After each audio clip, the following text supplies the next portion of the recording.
Yeah, it really helps if I add myself to the stream, doesn't it? That will be the technical glitch for the day. Hopefully ironed out. Brilliant. Well, welcome back. I was going to say it's going to be a really different show this week from last ones, which had a little minor glitch. But hey, it's already happened. But we do have some great guests with us tonight. We have, well, let me run through what we've got on the show tonight. So we'll be talking Only Connect with Mark and Sarah from the Jillies. We've got University Challenge discussion. We've got Lillian Crawford, one of the writers on this series of University Challenge. And I've also got a clip of a pre-interview that I did with James McGregor, the captain of Open University. So we'll play a little bit of that and you'll be able to watch the whole thing later in the week.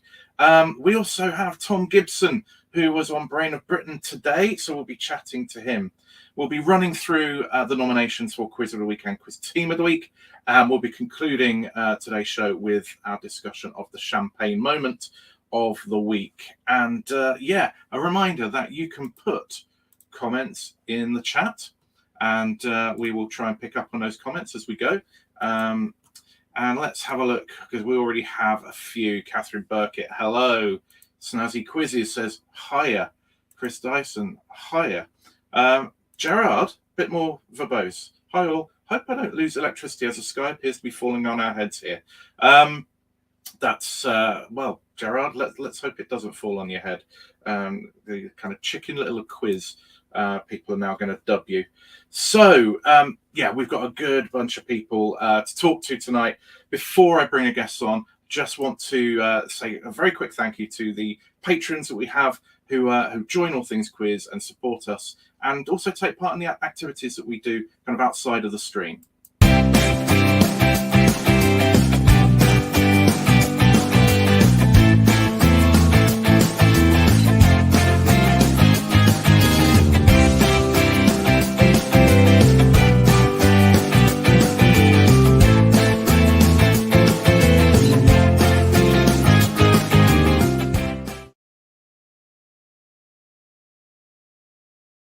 So, yes, if you want to join All Things Quiz Patreon scheme, go to patreon.com/allthingsquiz. We have different tiers of membership with lots of different benefits, including our monthly quiz for members, which was won last month by Michael McPartland. Now, we have a special guest saying hello from hospital. That's Kat Brown of the Jillies. Kat, we are sorry that you're not with us as well, but we're glad that you could tune in. So let's bring our guests on. Now, I can't see a camera at the moment. I'm going to bring Mark and Sarah on, and Lillian and Tom. I haven't turned the camera on, Sarah. Yeah. It's not just me who's having technical glitches. That is a blessed relief. We can't wait for you to pop up. What shows on? What things is it to? Oh, we're having some technical difficulties. Let's let's start by let's let Mark and Sarah try and sort that out. Lillian, you've been in the news a little bit recently. How has that felt, being at the centre of a little bit of a, I don't know, a media frenzy? You know, what is it like to be at the heart of all that? Are you referring to the new host?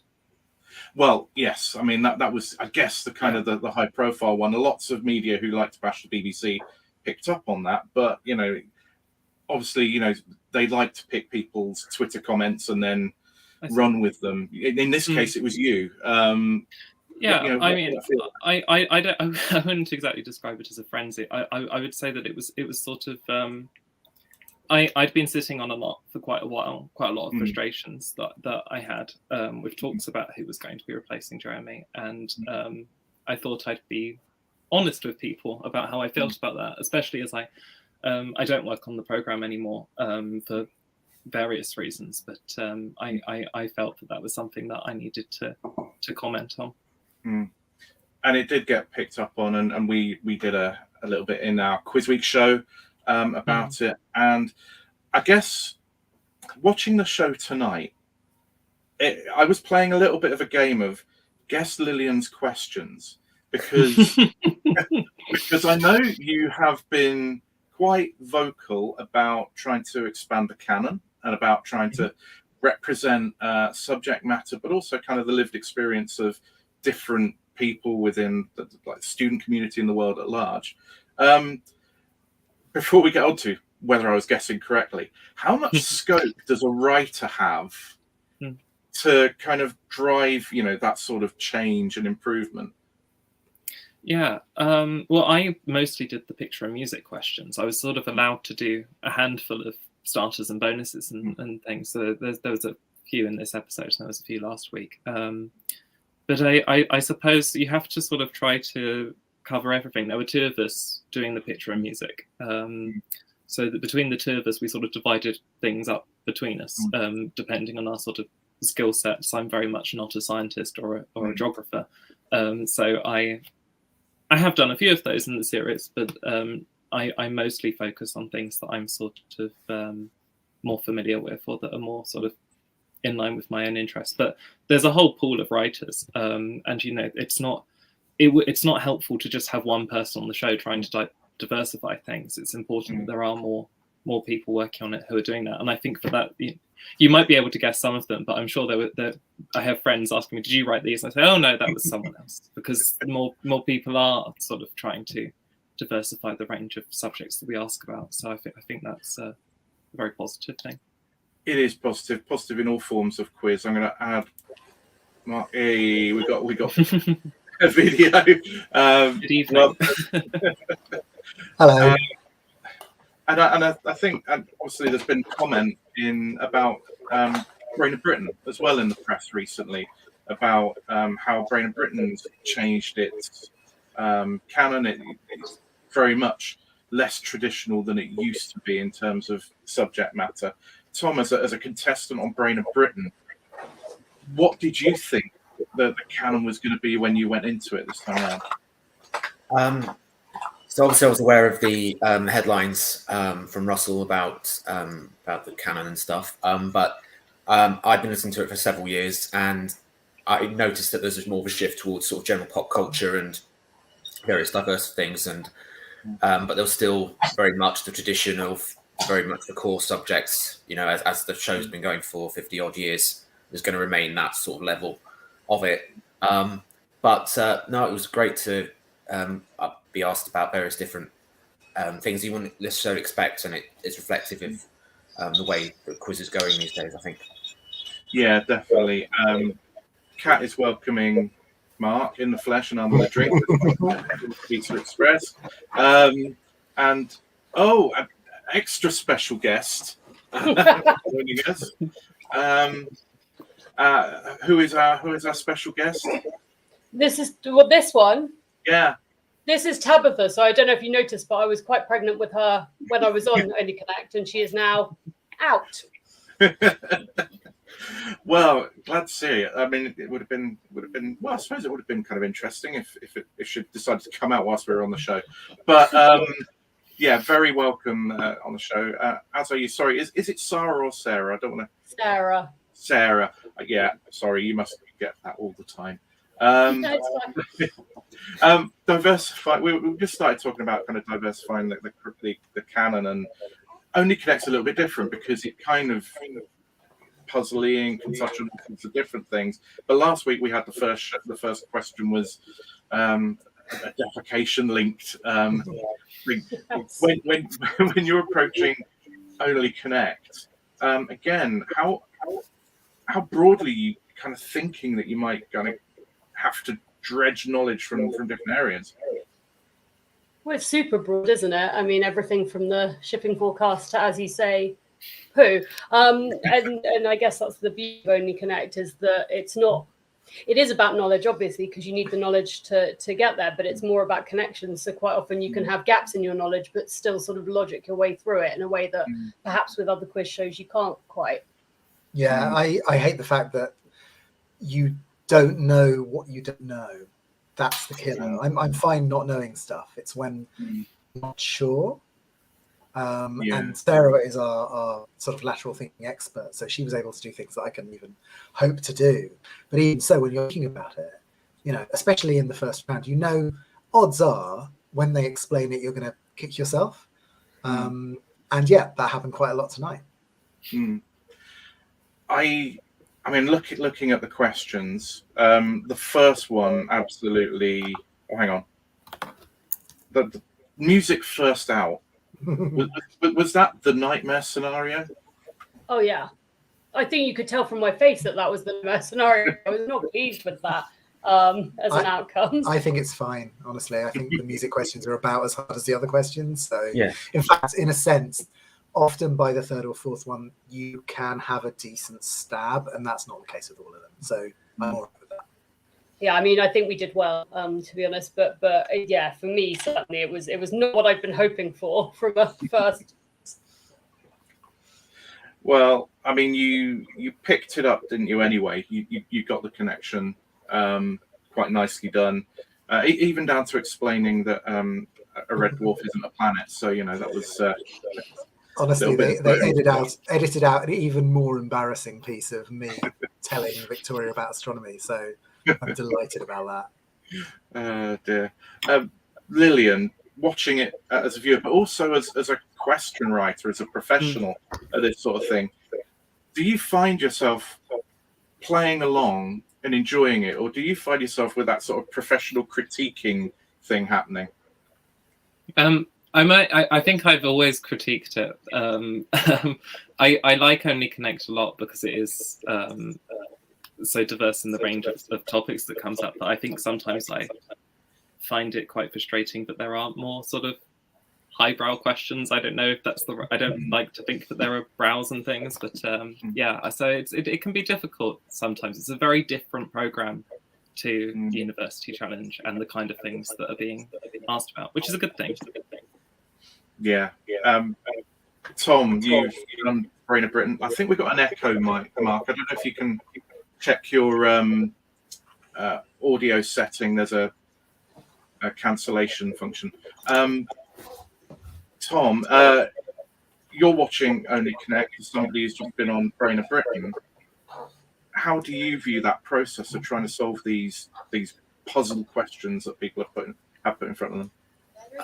I think you've just got to. I mean, I know it's hard, but you've got to just approach it with an open mind, and it's also quite exciting, really, because you just never know what's going to come up, and you never know what echelon of knowledge you're going to need to solve the thing. And having that extra layer of whether it's to do with music, words, just to add that to it makes it a bit more entertaining and adds an extra bit level to it, I think. Yeah.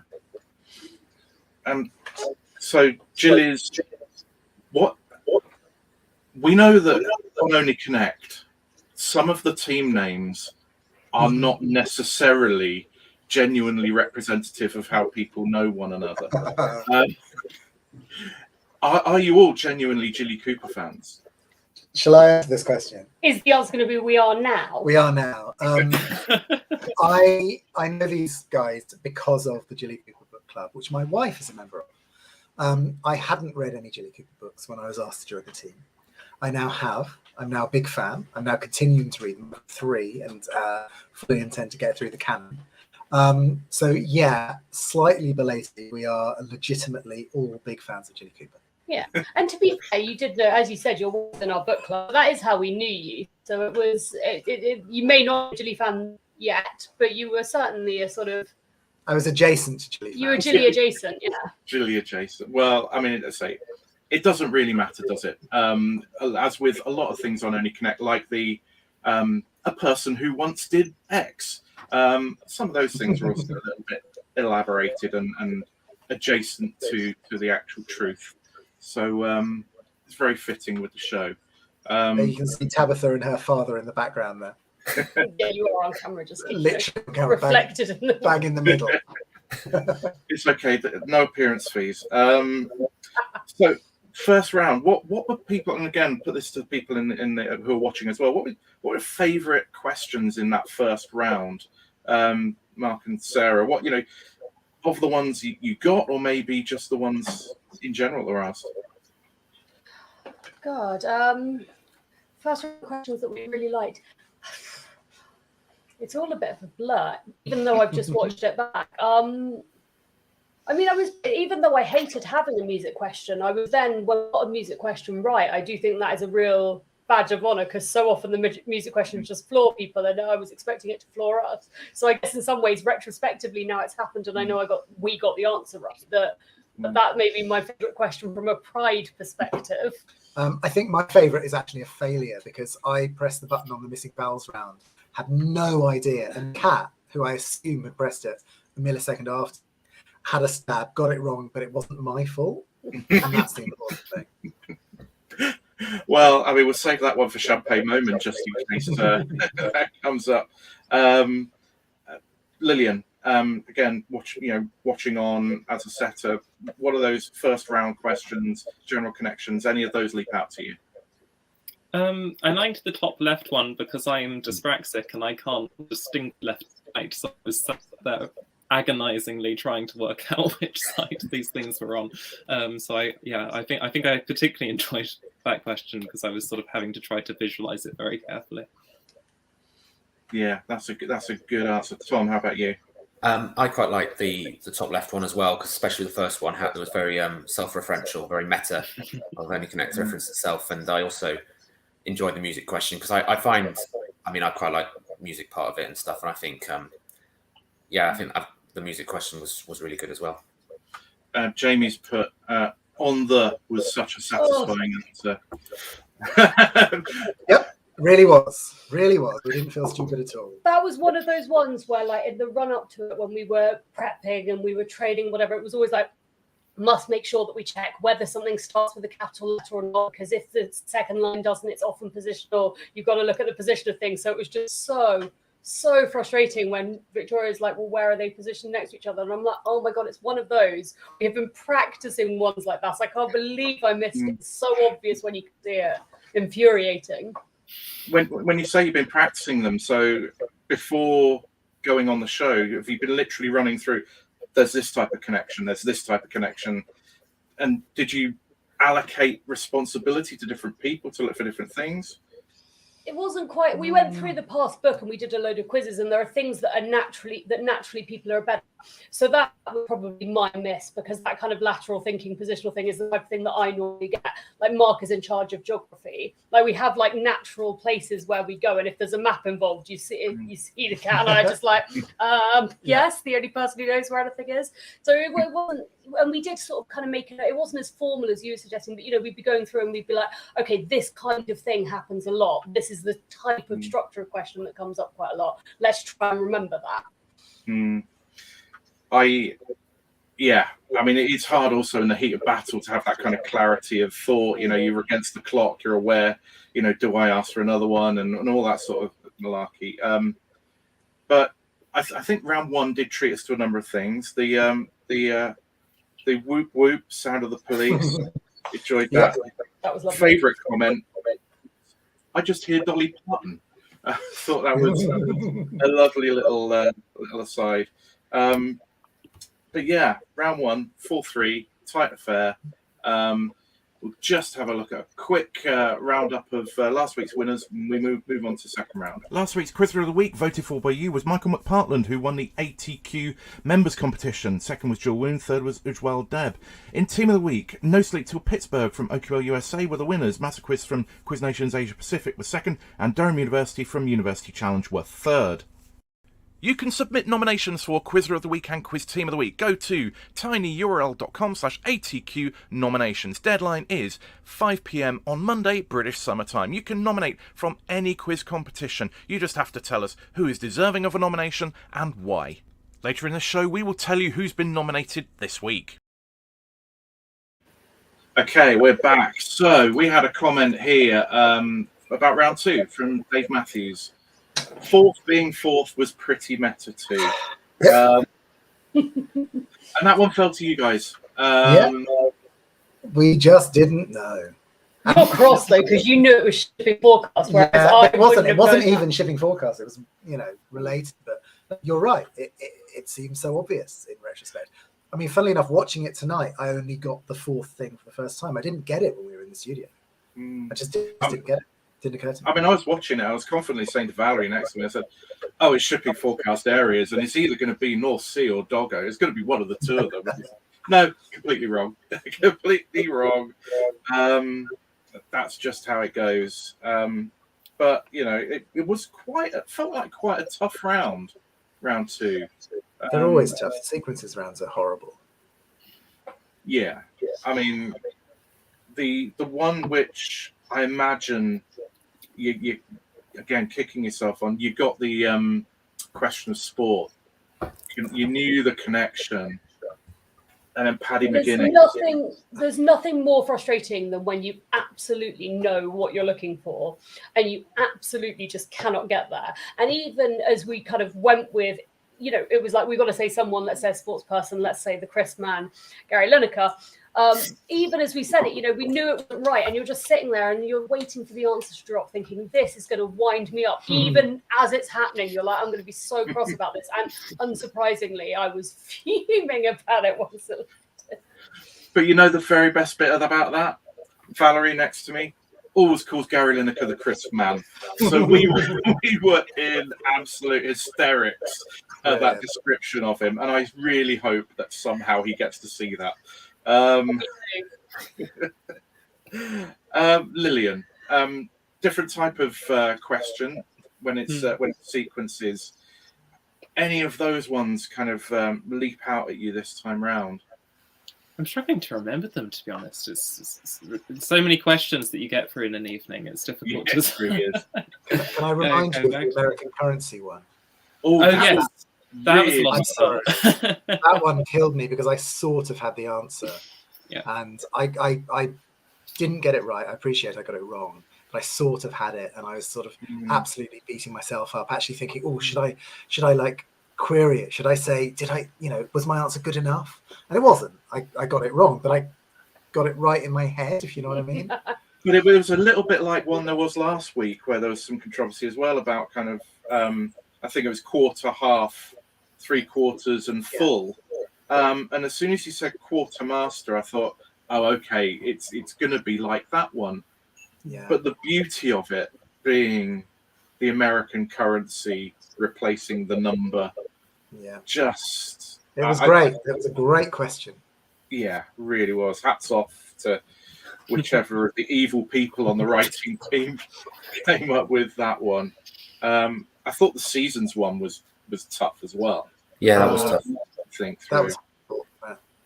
I'll tell you how tough that was. Even watching it back, I couldn't remember what the answer was, and I was there.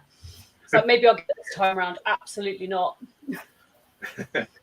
Well, again, sometimes your head, and we've all been in competitive kind of quizzing. Sometimes you even when you hear the answer, it doesn't make sense. And I remember being in a semi-final of Only Connect, and we got one wrong, or we didn't get it. Sorry. And it was about 3 questions later when I realised what the answer actually meant. My head was all over the place with it. It really, really screws with you. So we had the fourth one, the firsts. GP, HP, IP, JP felt, and you picked that up for a bonus, didn't you? We loved that. We got it. We had it quite early on, actually. So when you're just watching the other team going, nah, don't get it, because we want this bonus point, we've absolutely nailed this. That was one of the dreams. That's exactly how you want it to work out.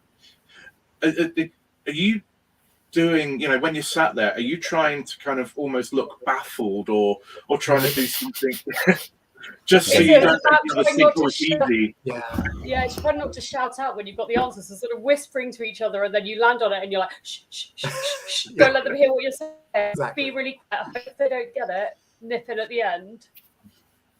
Yeah, because there's no, you know, you can't go writing anything down. They don't allow anything like that, so you can't be passing notes. It's a little bit different from University Challenge, where you can consult and it doesn't count against. Honestly, I think you can. I could almost never hear anything the other team was saying, so I think we would have been fine if we'd just spoken it, you know, not too loudly. But of course, you don't know that. You don't know what they can pick up on. So we were either whispering to each other or literally, as Sarah says, going, shh, shh, shh. Like that. We've got it. Got it. It's fine.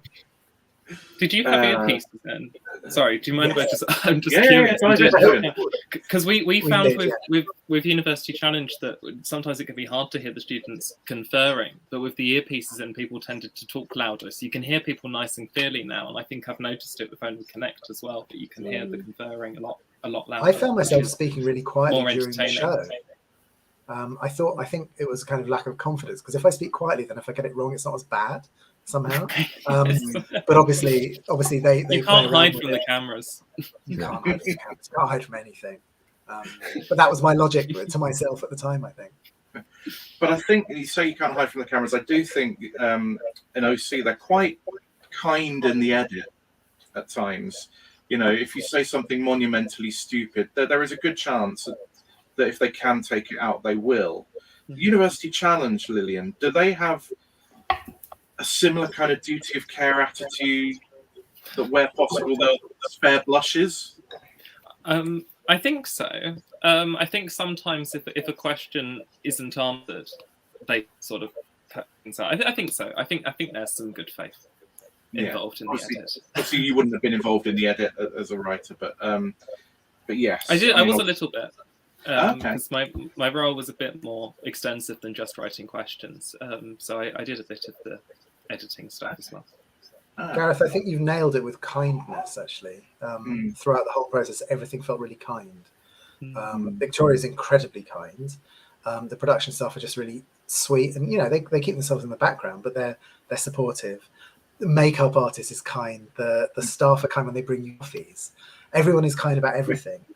It's really nurturing. And actually, I know this came up on your show last week, but the other teams are kind. Like that's the really lovely thing about it. That you know, we do pub quizzes with some of the other teams. We've been pub quizzing with the team who were on last week, the Morp Walking, several times. You know, like, there's no need. You know, it's because we all get on and we all obviously share a love of quizzing. But it is incredibly kind, and of course, you are competitive. You want to win. You want to do well. You want to be credible. You want to not embarrassing yourself on television. But at the same time, it's very kind of community driven, and everybody is quite nice to each other. And you know, when a team goes out, when a team loses, everybody's apology. You know what I mean? Like it's a very nice process in which all the teams are very lovely to each other, and that's a really special thing, I think. And that was universal as well. There weren't any people who were being less than that. And that's wonderful to hear. And I think that comes across on screen. Lillian, did you play University Challenge before you were writing for it? Yes, I was on. Funnily enough, I was on the same series as Harry Prance, so it was quite nice to see him this evening with his excellent Stubbs fact. Brilliant, wasn't it? Brilliant. But yeah, no, it was because that was the last series before COVID. I think I'm right in saying that. So it was lovely and communal, meeting people. Whereas it was a bit of a shame with particularly last series, but this series that's currently airing, people were able to interact a bit more. So yeah, everyone sort of seems to get along very well, which is nice.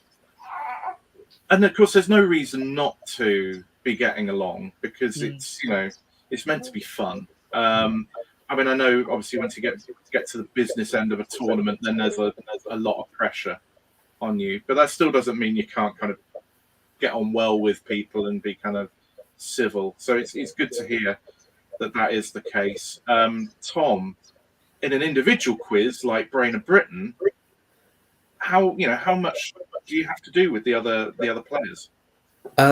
Well, on the day, we only met like 15 minutes before we were due to go in, and then because they were recording 2 shows back to back, it was pretty much straight in.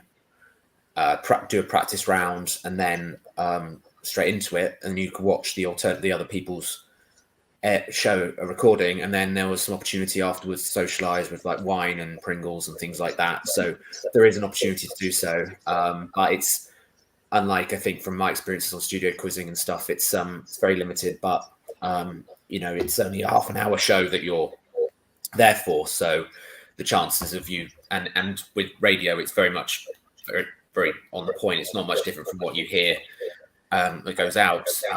There isn't really much time to socialize, but everyone was good natured, everyone was lovely and very accommodating, and that's the most important thing, and everyone was having fun. So yeah, good. I mean, that's always good to hear. We got a comment from Lee. The earpieces definitely force you to speak more clearly, since everything has to be picked up by the mic for your teammates to hear it. Not the case in the pre-screen era. Which is interesting. Good observation from Lillian there as well. Talking of observation, or lack of it. Did you not spot Lillian on the documentary for 60? Well, Claire, we were doing the live show this time last week, but it was Claire and I were on Brain of Britain together as well. Oh, and yeah, okay. Well, there you go. It is a small world. Mark Stevens. So yeah, round 2, I say, was tight. It was 5-all at the end of it. So now you're going to be going into the wall knowing that there's a lot hanging on it. How you do on the wall could really determine your fate. Were you? Nobody looks forward to the wall, but did you kind of have a plan for it?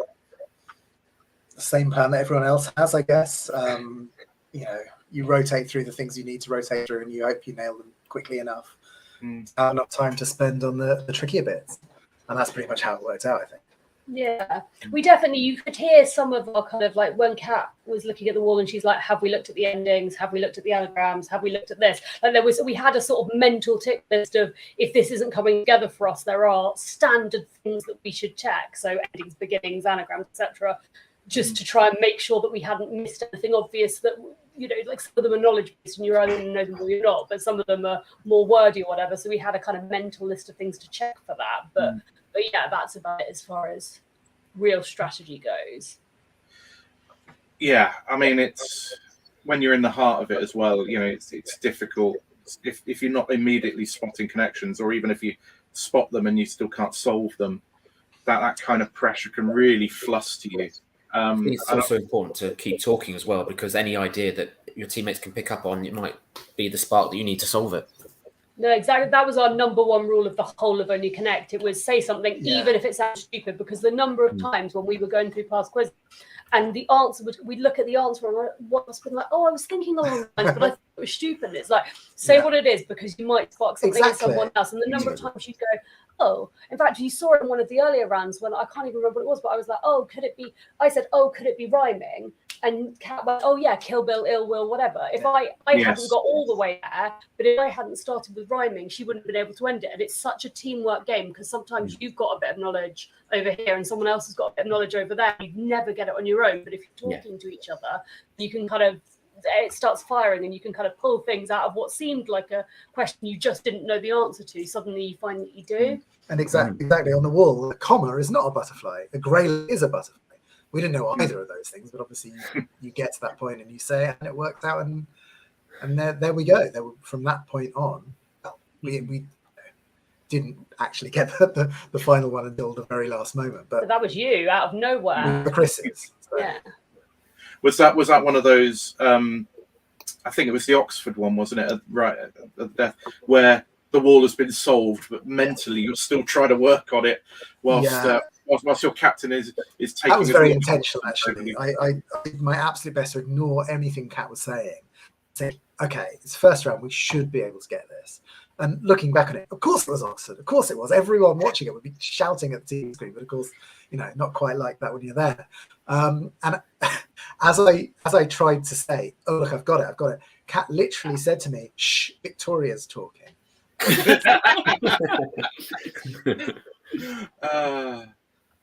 Wonderful. But I think that's just good play, isn't it? Solving it after the end of the time, using every little fraction of a second available to you, still thinking, still getting it. It was great play, and important as well in the context of the match. We've got some comments. Hang on. Kat's saying, ha tactics. She's too modest. She is a brilliant captain, and she was absolutely on us to do tactics whenever possible. Absolutely. And it made enough of a difference. It seriously did. Very glad he ignored me. And phenomenal to get the full 10.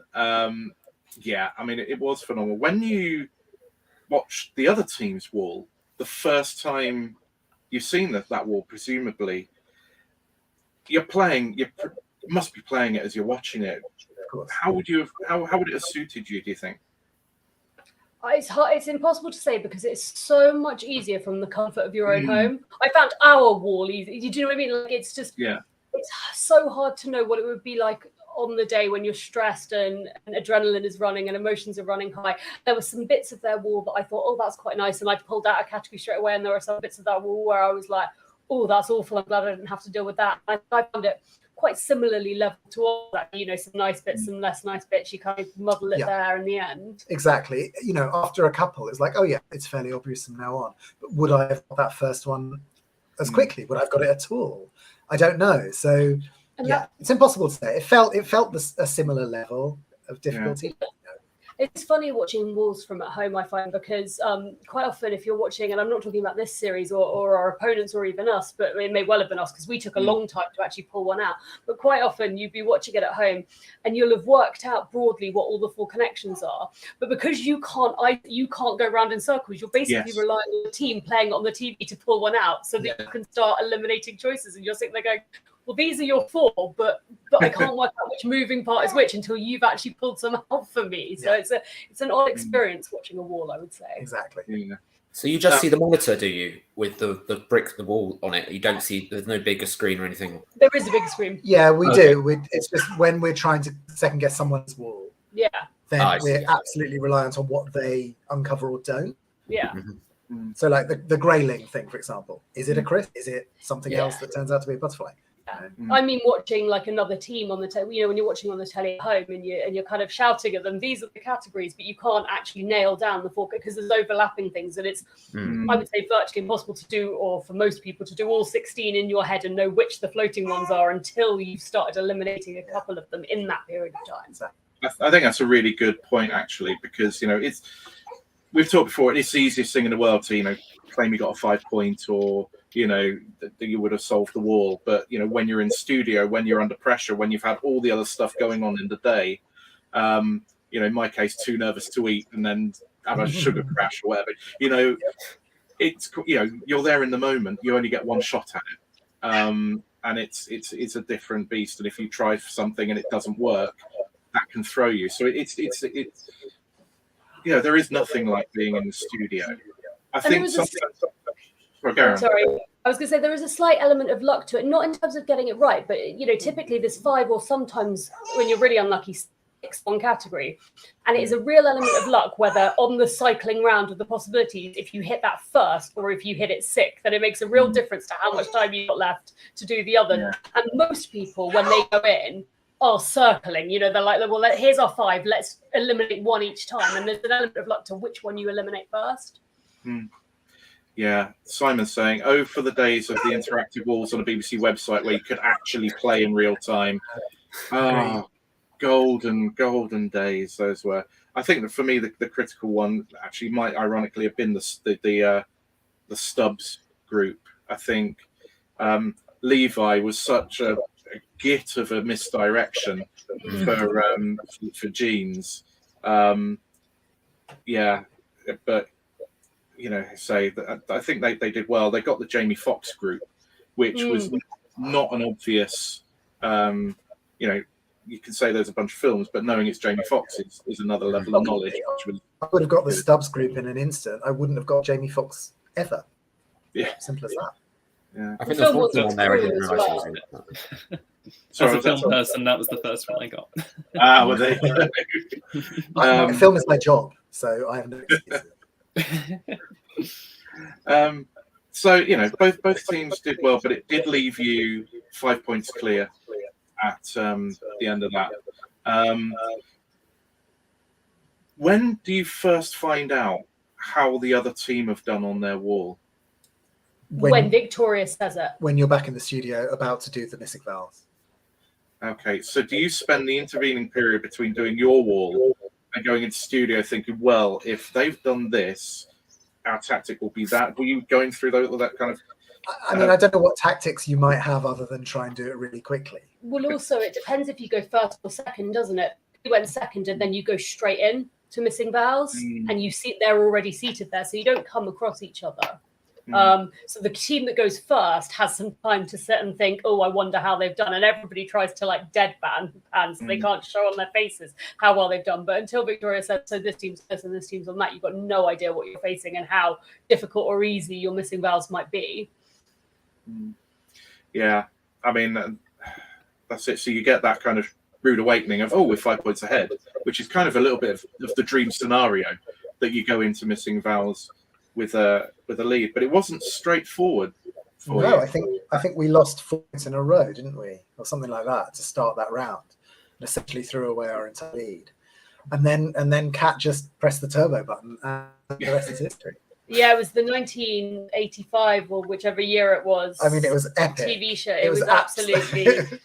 And it's so fast in the studio, and it was just like she was absolutely on fire, and Mark and I basically just sat there like, okay, this is your program. We sat there impotent the buttons because we knew it, a thousandth of a second after she did. But couldn't get even close to it, which was fine because she absolutely knew all of them. It was it looks impressive. It was so much more impressive in real life. It was astonishing how quick she was and how and you could see the other team having felt like they might have clawed back a bit of that lead, and then that category just came and she was like boom, boom, boom, and they were like, oh god. I think the way they slow down the missing vowels round for the broadcast actually was Kat and everyone a disservice on that one because everything was instantaneous, everything. Yeah. And it made me think, is she really going to wait this long to guess EastEnders? Nope, that's not how it works at all. We were all banging it straight away. I think that always kind of shocks people when they go on the show that, you think I'm really quick when I'm watching at home, and then you realise that actually everybody's pressing almost immediately. I guess it must be the same for University Challenge, Lillian, when there's a picture around like tonight's Chloe Zhao one, that I would imagine if I was playing University Challenge and I was told there is a film director picture coming up, I would be poised to buzz the nanosecond the picture changed so that I could take a little second to go, to work it out and go for it. Yeah. They add time in, presumably, on UC as well. No, they don't. The difference is that the picture doesn't come up until Jeremy has finished speaking. So you see the picture at home before the students do on their monitors. So it comes up, and as soon as it does, everyone buzzes. And I think I take a little time to process things sometimes. So I'm always amazed by people who can buzz instantly. I think there were 2 film questions during my series when I was on, and both of them got away from me because people are just so much faster on the buzzers. And I guess that's the trick with any buzzer quizzing. It's not about whether you know the answers. It's about whether you can be the first in. And that fraction of a second can make all the difference. You could know exactly the same as the other team if they're faster. It's really hard because you almost want to be buzzing before you know if you know the answer or not. But then that's dangerous because if you do, lots of the time your brain will catch up with your hands, but sometimes it won't. And then you lose points, particularly, so it's kind of that. How brave can you be, and how much do you back yourself to, in the split second between you buzzing and you being called on, to actually follow through on it? Yeah. We've got a whole load of comments from Kat, so I'll just cycle through them. Starting with, oh God, ground floor. Oh, yeah. Oh, no, ground flower. Flower. I still maintain that is an acceptable answer. It's a thing. It should be, yeah. Earlier, she was on the Today programme talking about neighbours. The show, not the neighbours next door. So it's at the front of her mind. Saying about you have to anticipate the answer you want. You're kind of thinking ahead. It's Yeah, that's definitely a thing when it's a category and you're waiting. So the whole way through that category, I was waiting for gluten-free, and it almost messed me up every time it wasn't gluten-free, because I was ready to be like, gluten-free, and I'm just like, none of these are gluten-free. At some point it's got to be. And then, of course, when it came, I'd like completely lost it by then. Yeah, I think the French Guiana one was a clever one. That certainly threw me off completely when I was watching it. Much too clever. The least said about that question, the better, because it has haunted me for like several months, and I have to excise it from my brain because it's too upsetting. You're going to be going there on holiday soon then. We better move on. You ended up winning 1912. The good thing about OC is that, I mean, we get to see you again. We also get to see your opponents again, the Roadrunners. So, you have to work hard to go home early on in Only Connect. So we get to see them again. I think also you get the opportunity at the start of the Only Connect thing with the format is, which I don't quite understand, but you get to, if you say something doesn't work quite right for you, you can try again a different way next time, which other shows don't necessarily give you the opportunity to. Yeah. Okay, well, we're just going to have a few short little messages, and then we'll be back to digest University Challenge. Check out our exclusive interview with the 2020 British quiz champion, Pat Gibson. In last week's What is a Question competition, the answer in need of a question was coach. And this question by Dean Wolfe was voted the winner. What word can mean train or an alternative to train? Well done to Dean. Now on Sunday we released the word rose as the latest answer in need of a question. We had a great selection of submissions and you can now vote for a winner. Go to tinyurl.com/WITQRose to vote, and on Wednesday we will whittle it down to a shortlist and you can vote for the winner. Make sure you're following us on Facebook and Twitter so that you can see the word that gets released on Sunday and take part. Join us for lunchtime quiz time every day between 12 and 2. At 12 o'clock we release a question, and at 2 o'clock we give you the answer with some supplementary information. We play lunchtime quiz time on both Twitter and Facebook. We are at Things Quiz on Twitter, and search on Facebook for the All Things Quiz Facebook group. There we go. This is me navigating technology once more. Now, Lillian, University Challenge. One of the things that's really interesting that I think you said on Twitter was this is the first ever series that has not had an all-male team. Was that a conscious decision, do you know? I don't think it was conscious. The thing is that we have a test of about 40 questions, and that test is limited. It's not going to cover all of the different topics that are going to come up in the series of University Challenge. So I think we're aware when we're casting of where the faults might be within that test. So we'll look at the answers that people give, if there are some unique answers within the team. And a lot of teams will sort of bunch around the same number. So there has to be an element of diversity that comes into play at that point. You'd rather have one fewer Cambridge team, for example, and have a university that's never been on the show before, for example. I think that's something that we were very much aware of when we were putting this cohort together.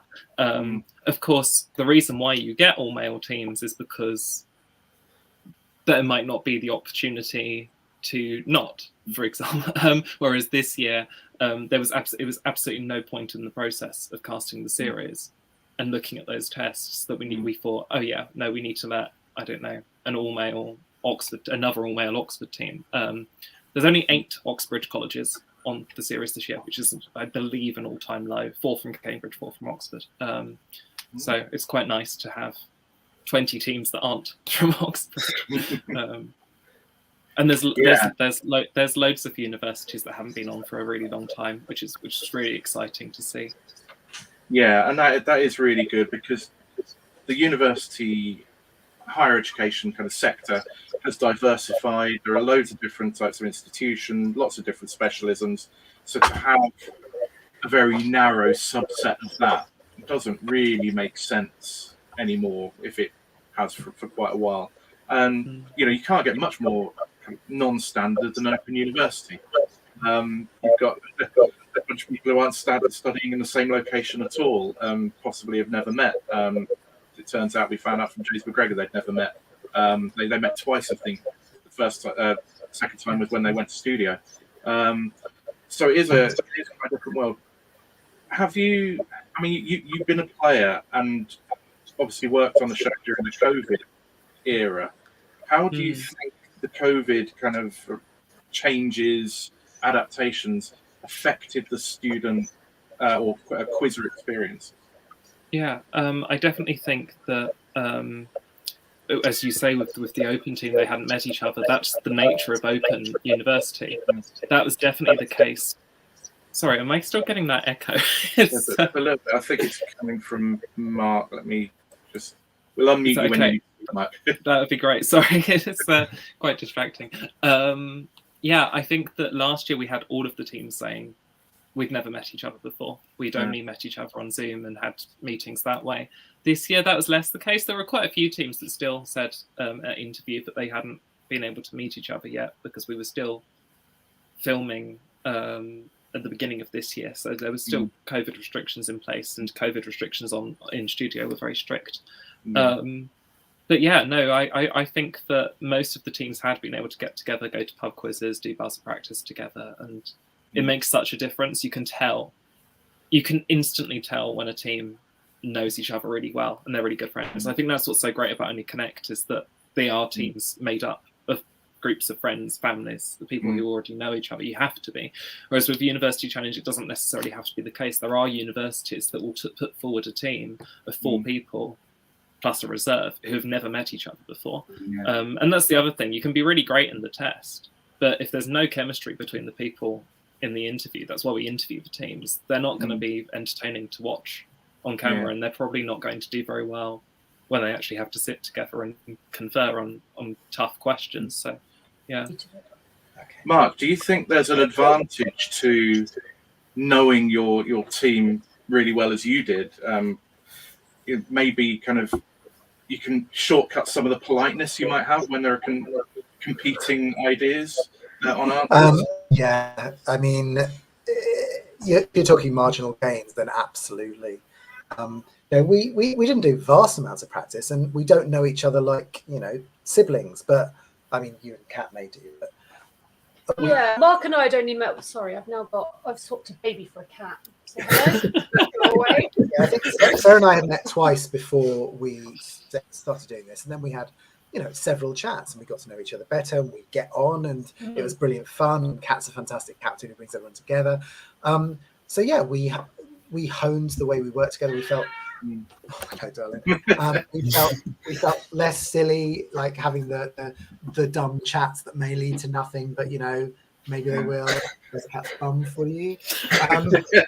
So yeah, it made a big difference. I don't know, 10% of a difference. Who knows? There definitely was a thing where you could be like, where you could be like, no, don't be ridiculous. It's definitely not that, in a way that you perhaps would not feel that you could do with an absolute stranger. Yeah. But yeah, and I also do think that perhaps there's something about, I guess you could have, because as Mark said, we didn't know each other, that we'd only met twice before and never really in any depth before we started, but knowing each other well enough to then be able to get together and practice, that's certainly a thing. If we'd only ever practiced on Zoom, I think that would have been hard, whereas at least we could, we practiced on the train on the way down as well, and we did one pub quiz together, so at least you could then kind of get to know the way each other thinks, and then work out who's good at what and who's not so good at what. So like, there's no point asking me a geography question because I don't know where anything is at all, and I don't really even understand East and West in any kind of helpful way, etc. So like that sort of thinking is helpful, especially in something when especially in something when you're trying to build connection. You can have a round where there's something to do with geography, something to do with history, and it's all the same round. So like, especially there when you're trying to tie random bits together, knowing where someone else's strengths might like, I think is quite useful. It was really reassuring, because if a lateral thinking question came up, we'd know that Sarah was there, and so the pressure was off, and vice versa with geography, whatever it is. Yeah. And so that was comforting. It took away elements of stress, and the fact that we fairly quickly realized we were really complementary was what made it such fun. We genuinely worked really well as a team. I mean, individually, I don't think any of us would have had the confidence to say, oh yeah, we're good enough to be on Only Connect. But then it turned out we were, because we worked so well together. Yeah, and shout out to Kat. There's something to be said, and I'm sure this is true on University Challenge as well, Lillian. There's something to be said for having a really great team captain.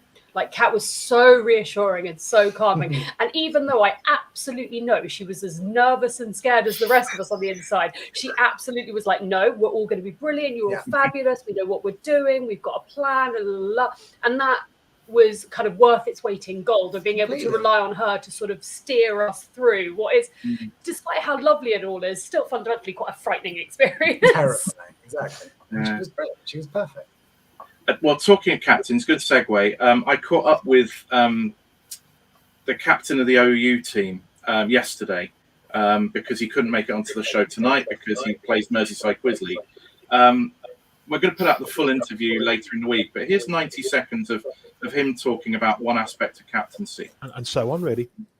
And there was a lot of chat you may have been aware of last year about captaincy, seating positions, seeming to ignore some people rather than others. Were you very conscious of that in terms of determining seating, and then when you were in studio?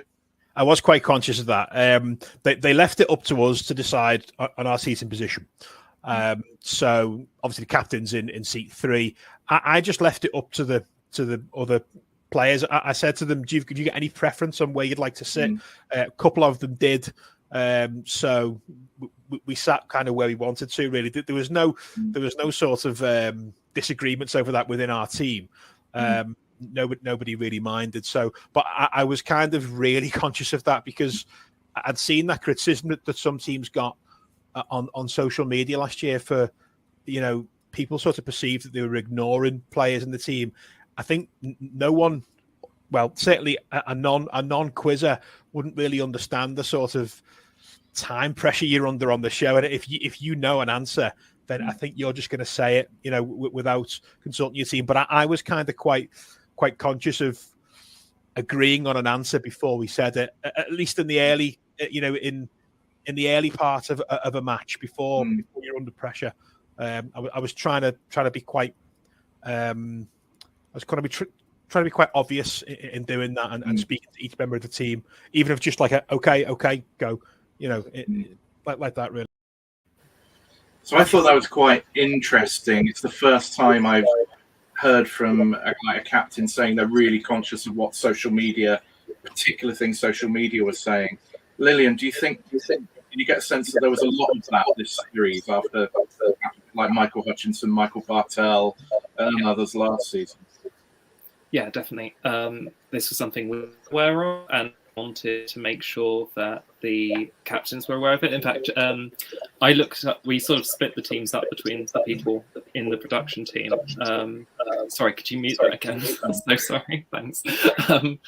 And I think that James and the open team was one of the teams that I was sort of looking after. I remember James saying to me when I asked him for a seating plan that he'd been thinking about these things. I think a lot of the teams were, and the trouble is that you can't predict it, because the issue is that none of these people are misogynists. None of them are racists. It's not a conscious decision. You don't know what people are going to pick up on, and actually sometimes you can sort of see why people would get that impression if the camera's showing them sort of a two shot of two men, and then the other two shot is, I don't know, a woman trying to give an answer. And we did see a little bit of that tonight. I don't think we saw it at all with the open team. I think that James was a very comfortable captain, as you say, but I think we saw it a little bit with the Newcastle team. But I think that might partly have been to do with nerves, and not perhaps listening to what Elizabeth was trying to give us the answer, particularly in that film set on her specialist subject, and just sort of nominations are there for a reason. Captains should know when they can nominate. So yeah, I think that was an example of where perhaps captains should be more aware of their teammates' strengths and putting trust in them to give the right answer. Yeah, it turned out to be quite a comedic episode from the outside, and I think what I was impressed with, and I hope this doesn't come across as patronizing because it could, but there are players who would kind of almost be put off when they're tried a couple of times to tell their captain what the answer is and the captain's not getting it, and wouldn't kind of persist. And she was just not going to let it lie, quite rightly. And I was impressed with that, because that was really strong play when actually kind of arguing with your captain on TV that could be the sort of thing that draws fire on you. Yeah, no, definitely. I was cheering in the green room. I remember that. I remember it very well. Listen to her. So thinking about questions, I'm going to unmute Mark and Sarah at this point, because it looked like being a tight game initially, and then Newcastle went on a good run, and then it was like, okay, we'll open, fight back, and Newcastle kind of shut the door on them. But what were the standout answers for you? Any of you that you kind of felt were the really good buzzes. I mean, we'll come to you in a minute, Lillian, but Tom, how about you?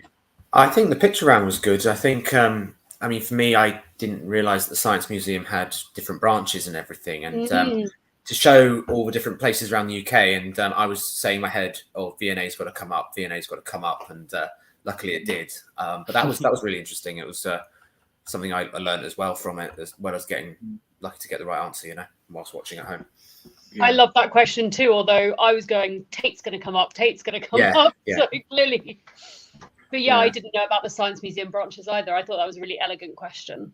I'm always blown away by University Challenge members, though. It's so hard. It's so not the kind of knowledge I have. It's absolutely astonishing. I mean, I think it's fair enough when people are asked questions about, maths, and they know about maths, and it's fine. They get it. Brilliant. I'm very impressed. But the breadth of ordinary knowledge they have. And I'm quite good at quizzes, and I'm just nowhere near. Yeah. And that's what I mean, I talking about breadth of knowledge, I think there are a few sets of bonuses which kind of appealed to me.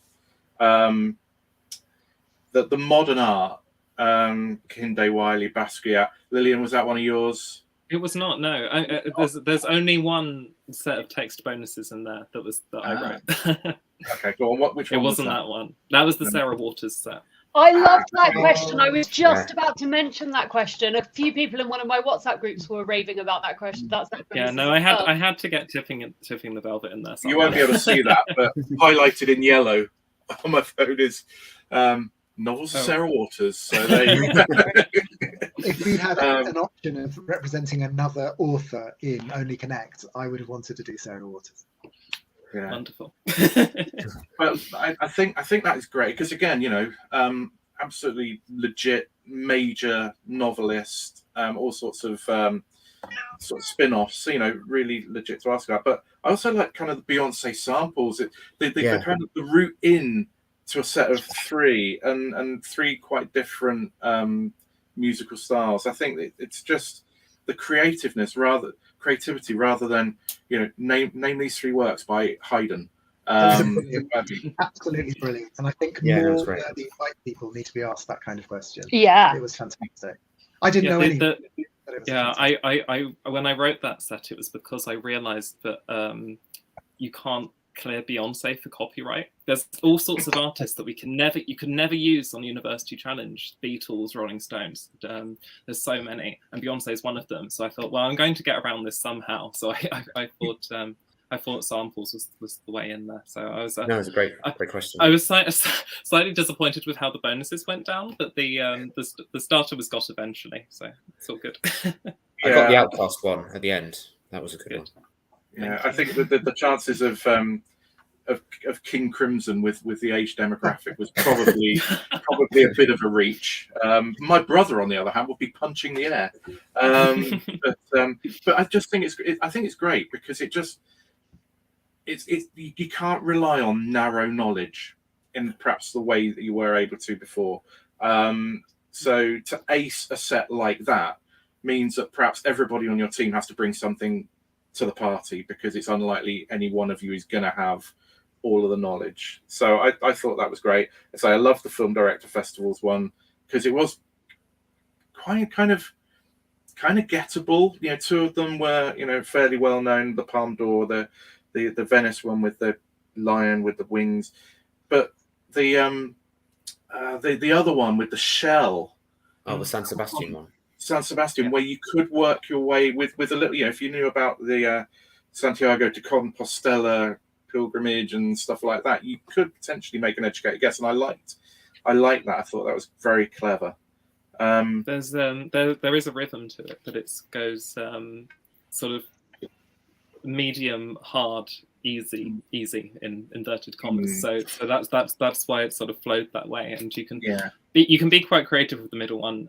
San Sebastian's a film festival I really love, so that's why that was in there. So I was delighted that they got that one. There were some great performances throughout the show. I think Miles is a player. I mean, I don't know if we're going to get to see Open again, but he had a storming performance on the show. Really, he got 6 starters. Very, very strong player. Newcastle, again, a strong team, strong all-round team performance. Lamb getting 3, Ingham getting 3, Speller getting 4. Very, very, spreading the starters round. On another day, on another set, those two teams could even have been the other way around, I think. But it's Newcastle were just too sharp on the night. On the and I think this is something you'll notice across the series, is that those scores will not be as high as perhaps they used to be. The show is slightly slower, but it means for closer matches, and that Jeremy can sort of keep up with them is a good and positive thing, and it was great to be able to sort of support him with that. But I think that the students were very accommodating of that, and it actually made for some fiercer contests. We're not going to see sort of 300, 400 points, but it certainly makes for interesting matches, I think. Talking of fierce, back to Sasha Fierce. Chris Dyson say, maybe want to listen to Lemonade, so great question. And again, I've said this before. Yeah, I don't mind not knowing stuff, but if I come away from a quiz show thinking, oh, wow, that's a great fact, or I want to know more about that, then, entertained, enlightened, that's all part of it. Like learning new facts about Stubbs that you never knew you needed to know. It's all tremendous. It's all tremendous stuff. Any other thoughts or observations, Lillian, on University Challenge, having been, throughout that creative process and then watching the output tonight? I think it's just wonderful to be able to share it now. I think it's a very special series. So yeah, just this. I know we're only 2 matches in, but already you can see what a wonderful bunch they are, and sort of levels of knowledge that are being shown off. It's not dumbed down, that's for sure. So, absolutely not. Tom, Mark, Sarah, any other final thoughts from you? I think Speller did well to get the Bari question. I think that was really good get from him. And the Jane Austen mnemonic, I didn't know about that at all. That was really interesting. Yeah. One thing I was going to say, so you mentioned Mars, and I thought he had a really, really impressive run in there. But with Newcastle, there wasn't someone so stand-up. I think it's because the team was more balanced, and kind of what we talked about earlier in terms of teamwork. I think that's kind of why they pipped ahead in the end. If you know what I mean, it was a wider, sort of more balanced set of everybody kind of working a bit together a bit better, perhaps. Yeah.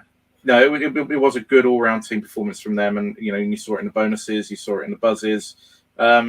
I hope we get to see more of Open, because I think they've got more to offer. I think they're a decent team, so we will see. I don't know what happened. I was speaking to James yesterday, and I said I don't know the result. I don't know whether you go further. I don't want to know. I want to discover this as we go along. So yes, we will find out. But Newcastle go through. They're a good team. Another good winning team. So yes, now. I'm going to play the nominations for Quizzer and Team of the Week. Then we're going to have a chat to Tom, and then we'll round up champagne moments. I'm sorry we're running on a bit tonight. There's been a lot to talk about, and I still need to tighten up my hosting skills this series. But by episode 38, I'm going to be absolutely on it. So we'll play this for 1:20, and then we'll have a chat with Tom. And now the nominations for Quizzer and Team of the Week. For Quizzer of the Week, Brian Craythorne for the joint top OQL performance, Richard Edwards for 13 out of 15 in Pop Culture Challenge, Pat Gibson for winning the British Quiz Championship, 15 out of 15 in Bundesliga and the joint top OQL performance, Thomas Gibson for winning his heat of Brain of Britain, Evan Lynch for 13 out of 15 in the Pop Culture Challenge, Matt Marcotti for 13 out of 15 in Pop Solos, Paul Paquet for OQL USA's lowest ranked 7 out of 8, Ron Riccio for the star performance in the Quiz Nations Asia Pacific, and David Stainer for scoring his 5,000th QLL point in securing his team a semi-final spot. And for Team of the Week, we have Eddie's Inquisitive Fish, the top scorers in Quiz Nations Asia Pacific, Ethical Mind Collective, who got the top score in OQL last week, Pat Gibson and Scott Dawson, who won the British Pairs Championship, The Plough in Wolvercott, who got a record 99 points in the Oxfordshire League, Once in a Lifetime, who won the British Buzzer Quiz Championship, the winners of tonight's Only Connect match, The Motley Crew, who were the Asian Quiz League's top scorers, the winners of tonight's University Challenge match, Wins or Not for their QLL quarter-final win, and Extremist Stand for winning a tough Belgian quiz tournament. Voting is now open at tinyurl.com/QW05SEP, and it will be open until Friday at 6 p.m. Okay, so what you will notice in there is I've put Only Connect winner and the University Challenge winner. That is because I keep spoiling the results for people when we put the vote out and when I put the graphic out and people say, "Oh, I've seen it. You've told me who's won." So that's why we're doing that. Let's just have a look in the comments. I love that name, Once in Our Lifetime. That's Paul Sinha. And Gotta Be Wins or Not, Chris. That might be. I don't know if that's any sort of self-interest in there, but I did give away one winner, and that was you, Tom, in Brain of Britain. You won your heat today. Congratulations on that. Thank you. This was not your first time round of houses in Brain of Britain. No, I'd appeared back in 2016. I've been watching the show. Listening to it for ages. My grandma was a real fan of it and everything, and so to be able to go on it was like a sort of mini tribute to her. And it was, I must admit, the first time was a bit more of a cameo appearance than today, but still was a really fun experience being at the BBC Radio Theatre in London, just in front of everybody, all those people and stuff. It's something that it was really, really fun to do. And the format of Brain of Britain can be quite brutal. If people haven't heard it, you get 5 questions each. If you get the first one wrong, that's it. You get no more of your 5. You get a bonus if you get it right. And then, if you get one wrong, it goes on the buzzer to other people. But it's quite weird in the way that they do the buzzer and stuff. Did you kind of have any, I suppose you, having been on it before, you had some sort of advanced knowledge of how and when to buzz in, maybe? I think my general tactic was that listening to it, you do get an opportunity. There is ample time that if you want to, someone doesn't get an answer and you can buzz in and just take a guess. If it was like name a saint or something, you can just have an educated guess. But I think for me, if there was a question I definitely knew about that someone else got wrong, I was trying to get in there on the buzzer straight away. And luckily, a lot of the time it worked out well. Yeah. So for anybody who hasn't watched it, hasn't heard it, it'll be on BBC Sounds now for a good while. But close your ears if you don't want to know any of the questions. But was there a particular favourite get, Tom? Favourite question you got right? I think the Decades one with Reg Varney. I think that was just a pure guess on my part, and it was just one of those things that landed on the right side of it. So that was really good. And I think also the Tungsten one came to me quite quickly. So I think that was another one of my favourite ones as well. Second time in a week, Reg Varney has come up in a quiz. Last week he was in Online Quiz League as the first guy to use an ATM machine, Enfield High Street, 1965, 2 years before it was first used in America. So good old Reg Varney coming out. But of course, you recorded this quite some time ago, presumably. Yeah, it was back in June, so quite a while. And in terms of, again, we've talked about kind of alterations that get done for the TV shows. Was it back to normal with Brain of Britain, or was there still kind of some degree of distancing? I mean, the seats were quite spread out anyway, because there's a fair bit of space to, get a bit comfortable. There wasn't really, they had, the audience was still pretty much full capacity and stuff. So there wasn't really much COVID restrictions on that really by by June, really. I think we were over the worst of it by then, I think.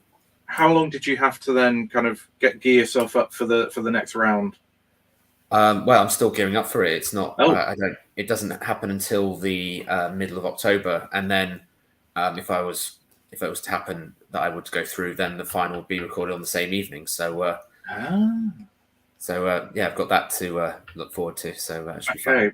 Well, we're going to wish you well on that. But are you doing any special preparation for the final? I think I've got the Brain of Britain quiz book, and I'm part of OQL, so I'm going to hopefully use the hive mind to set me questions on various things, and just keep watching Only Connect and University Challenge every week. It's an ideal time for them to come back, really. Yes, yeah, and if a question's come up one place, it can repeat. So yeah, it's good tactic to be consuming as many questions as you'd like. as you can. I've not done Brain of Britain. I've always been put off by the by what used to be a very narrow canon and very kind of traditional canon, but I might be tempted. It's really broad now, and they do the auditions on Zoom now, and you just see like the screen of players just appearing, and you do like the Zoom poll and stuff for the multiple choice, and there's just so many diverse range of people, and the questions are so diverse as well. So it's really open, and it's really opening up, and I think that's a real testament, which is reflected in our conversation this evening about Only Connect and University Challenge. Well, we need more diversity in the players. We need more diversity in the setters. We need more diversity in the subject matter of the questions. Certain areas of quiz, things are going in the right direction. Let's hope that there aren't any backward steps in any of our marquee shows. We will endeavour, obviously, to keep them honest from our side of things. But you know, there has been progress. The quiz world is better for it. Thank you particularly to Lillian for your contribution to that, because I know you have been stretching the boundaries in your role, and I think that's really important.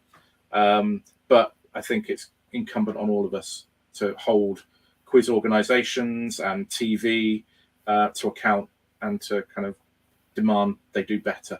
So that's me on my soapbox, but I do think it's important, because you know that is going to encourage a wider range of people to take part in things, and that's what we need. We need, say, a little bit echoing our friends at Quizogeny, who say need more people running quizzes, writing quizzes, and in quizzes, and I think that goes for all sectors of society. So to finish off the show, and I apologise to everybody, particularly those who in feedback at the end of last series said, "Hey, can you make the show shorter?" So just to finish off the show, champagne moment. This can be anything from today's broadcast quizzes. It can be something you were in, something you worked on, something somebody answered, a question, something somebody said.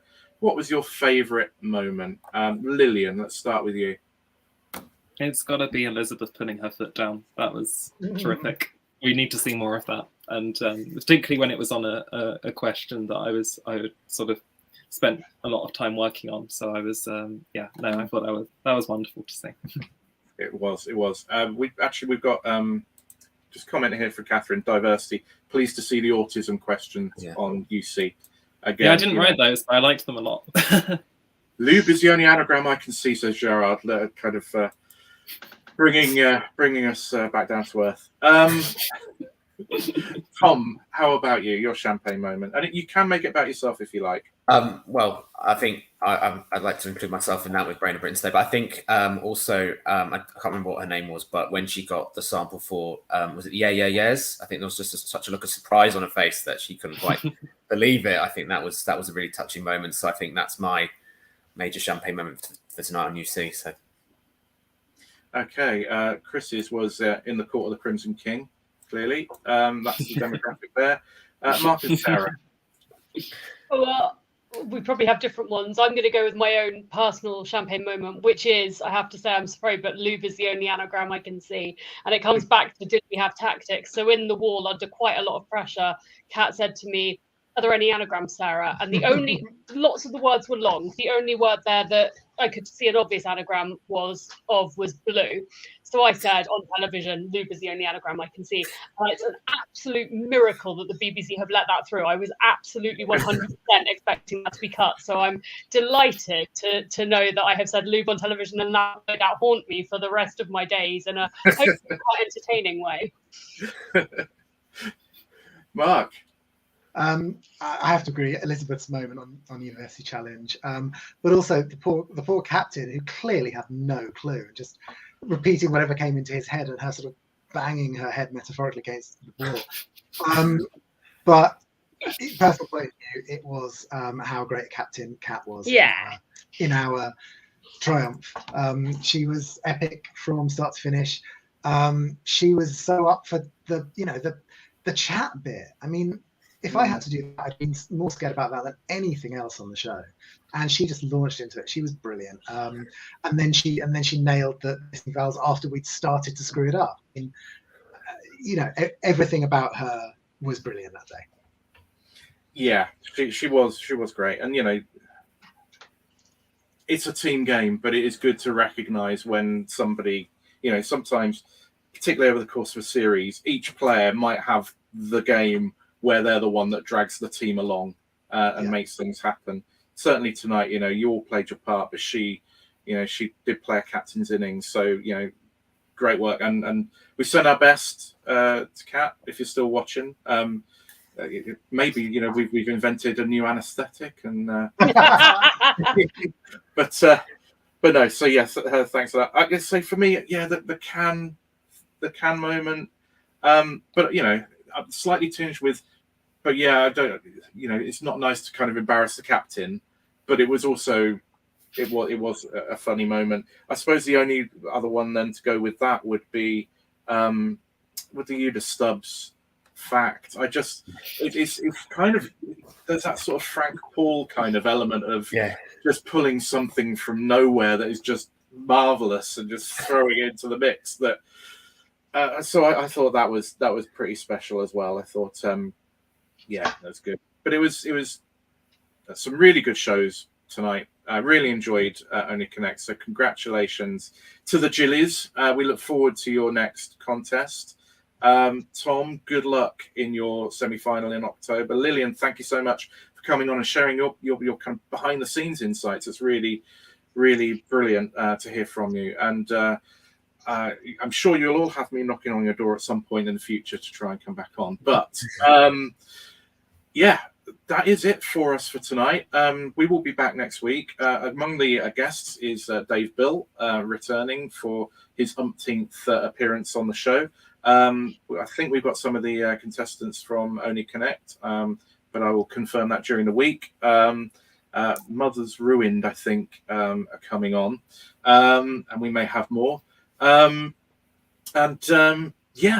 Don't forget, we have lunchtime quiz time every day on Twitter and Facebook. Don't forget, play What Is the Question and vote in that, and to vote for Quizzer and Team of the Week. And don't forget that we will release a new answer in need of a question in What Is the Question on Sunday on Facebook and Twitter. If you haven't subscribed, please do it. Just click it and like. And because if you're still watching by now, for God's sake, come on. But beyond that, just a final thank you to everybody in the chat. You've been doing your usual thing of asking nice questions and just having your own discussions, which is quite lovely. And thank you once again to the guests. And I will just sign off with one final thanks to our patrons who support us in what we do. Until next week, have a great weekend.